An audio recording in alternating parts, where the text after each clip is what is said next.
ये पूरा डेलीगेशन है। सर क्या बातचीत हुई खास तौर पे एसआईआर को लेकर? देखिए, भल्ला साहब हमारे वर्किंग प्रेसिडेंट और बाकी हमारे कर्नल रविंद्र जी अमृत वाली जी हैं, हमारे जिंदर सिंह जी और सारा एक डेलीगेशन था जी।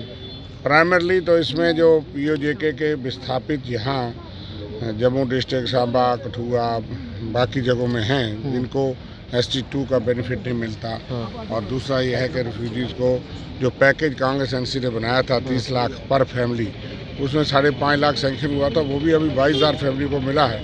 26,319 फैमिली JNK में रजिस्टर्ड थी, तो काफ़ी संख्या उन साथियों की, हमारे लीडरों की है जो उनका उस कम्युनिटी से हैं। तो वो बात लेफ्टिनेंट गवर्नर साहब से हुई। अगले महीने SIR की SIR पे भी हमने ये कहा कि हाँ, कांग्रेस पार्टी को ही नहीं, सब लोगों को अप्रीहेंशन है कि जो जेन्युइन वोटर है वो कट जाता है, और कई ऐसे लोग जो है वो जहाँ देश में जो रही है उससे एक तजर्बा बड़ा तलख है कि जेन्युइन वोटर जो है लाखों की तादाद में, आज भी वेस्ट बंगाल में 50 लाख वोटर जो है उनका पता ही नहीं है वोटर हैं या नहीं है। ये लेटेस्ट है, ये किस किस्म की SIR है। और अभी पिछले दिनों हमें पता लगा कि कोई एक्सरसाइज इन्होंने की, हमारा जो कैंडिडेट, पार्टी का कैंडिडेट विश्वनाथ से नीति कुंदन, उसका नाम काट दिया गया, उसके माँ बाप का नाम है। तो वोटर लिस्ट की सफाई और अच्छाई के लिए कोई खिलाफ नहीं है कि वोटर लिस्ट ऐसी हो कि हर हकदार जो है, वोट एक बड़ा कीमती अधिकार है कि हर वोटर उसमें होना चाहिए। जो इलीगल है, इनएलिजिबल है, इनएलिजिबल है, वो नहीं होना चाहिए, जो एलिजिबल होना चाहिए। यहाँ पंचायत के भी हम इलेक्शन कमीशन से मिले और ये भी बात कही, क्योंकि उन्होंने कहा कि SIR पे ही हम अर्बन बॉडीज का इलेक्शन करेंगे। तो SIR ही शक के घेरे में है, इसलिए ये हमने अपनी एमिशन दी है कि हम इस चीज़ का विरोध करते हैं कि गलत नहीं होना चाहिए, हकदार का हक नहीं मारा जाना चाहिए, और ऐसे लोग नहीं होने चाहिए जो कि हकदार ना हो। यहाँ बहुत से लोग कई दूसरे राज्यों से भी यहाँ आए हैं, तो अगर वही फैसले करेंगे और क्या है ये हमने जाना चाहा और हमने ये बात की है। जम्मू में क्राइम की बात की है, LPG क्राइसिस जो इस वक्त फेस हो रहा है ये आगे और बढ़ेगा। अभी तो 25 दिन बाद बुकिंग होती है एक सिलेंडर की, और क्या तैयारी है सरकार की, क्योंकि ये पिलग्रिम स्टेट है, यात्री आते हैं, टूरिस्ट आते हैं, यहाँ होटल, रेस्टोरेंट और टी स्टॉल बंद हो रहे हैं। तो उसके लिए क्या इंतजाम आता है, अल्टरनेट फ्यूल क्या है। जो सरकार कहती थी कि कोई संकट नहीं होगा, अब संकट तो नज़र आ रहा है, अब संकट बढ़ रहा है, हर दिन बढ़ रहा है। और इसके अलावा जो यहाँ फ्लड के लोग अफेक्टेड थे, और हमने और भल्ला साहब ने बार बार बात उठाई, और उस पर अभी कोई पैसा urban development, housing urban development department को नहीं दिया गया है। 1 साल होने वाला है। तो लोग जो है विस्थापित जो है वो जो डिस्टेबलाइज हुए थे, घरों के जो शेल्टरलेस थे, और आम भी जहाँ इंफ्रास्ट्रक्चर की रीबिल्डिंग नहीं हुई। इसी तरह से कश्मीरी पंडित का भी मसला हमने उठाया कि उनके साथ हमने सुझाव हमारे प्रेसिडेंट ने दिया था कि ऑल पार्टी MLA की टीम बने, एक तो उनके घरों में जाकर के देखे कहाँ रह रहे, क्या हालत है, दूसरा कोई पहल हो जाए, relief, rehabilitation, return in safe and dignified manner. ये मुद्दे हैं, वो तमाम मुद्दे जो है वो हमने उठाए। भल्ला साहब ने विस्तार से बात की है। एश्योरेंस क्या दी गई है जो मुद्दे उठाए गए?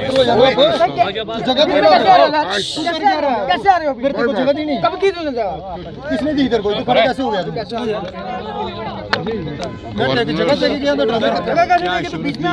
गवर्नर साहब ने हर एक बातें यहाँ पे सुनी। रिफ्यूजी का इशू, जो डिस्प्लेस लोग थे, खास तौर पर फोकस किया गया कि जो स्टेटस ST2 स्टेटस जोरी पूंछ के लोगों का था, और जम्मू में या जोरी पूंछ के अलावा जिलों में जो लोग रहते हैं, जियोग्राफिकली उसको डिवाइड नहीं किया जा सकता।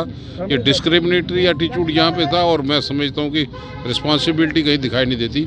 उन्होंने एग्री किया है कि वो केस को रिकमेंड करेंगे, और जितने लोग हैं जो जम्मू ज़िला के हों, कठुआ हो, उधमपुर हो, जो भाषा बोलते हैं या जिनका पुराना रिकॉर्ड जो है वो 2 जनरेशन का उसी इलाके में है, वो उसको महरूम ना रखा जाए। उन्होंने विश्वास हमें दिया है, और हमें ख़ास तौर पर जिसका जिक्र रविंद्र शर्मा ने यहाँ पे किया SIR को लेके, और हाउसिंग अर्बन डिपार्टमेंट को, फ्लड के डैमेजेस हुए, जम्मू शहर तवी के ओवरफ्लो होने के कारण कई जो एडजॉइनिंग बस्तियाँ थी उनको काफ़ी नुकसान हुआ और 1 साल होने के लिए जा रहा है, अभी तक भी हाउसिंग अर्बन डिपार्टमेंट को कोई पैसा नहीं मिला। ऑनरेबल सीएम साहब से भी गुजारिश करेंगे जो फ्लड का पैसा है इमीडिएटली करें, ताकि जम्मू आउटस्कर्ट्स जो है, जो म्यूनसिपल कॉर्पोरेशन के अंतर्गत हैं, वो भी डेवलपमेंट एक्टिविटी कर पाए, लोगों को रोड कनेक्टिविटी मिल पाए, लेन कनेक्टिविटी यहाँ पे मिल पाए, और कम से कम 50,000 पोस्टें जो खाली हैं उसको भरपाई के लिए।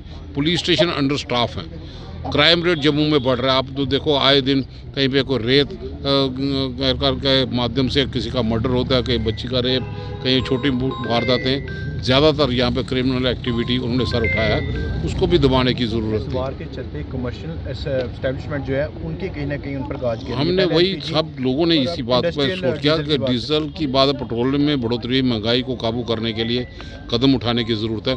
ये पिलग्रिम स्टेट है, मैक्सिमम लोग रेस्टोरेंट, ढाबा और दूसरी जगह पे उन लोगों को इनकी आवश्यकता है।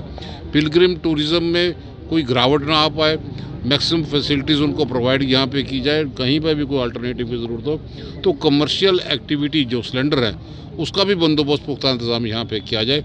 आप देख सकते हैं कि कई जगह पे रेस्टोरेंट होने भी बंद होने शुरू उसकी हो गई है, क्योंकि सप्लाई कम है।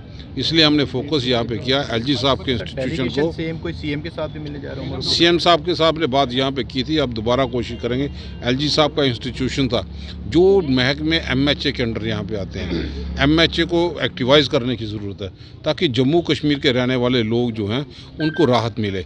तो सिर्फ लिप सर्विस की ज़रूरत नहीं थी, आज हमने कहा कि हमें स्टेटहुड रिस्टोर इमीडिएटली कर दी जाए।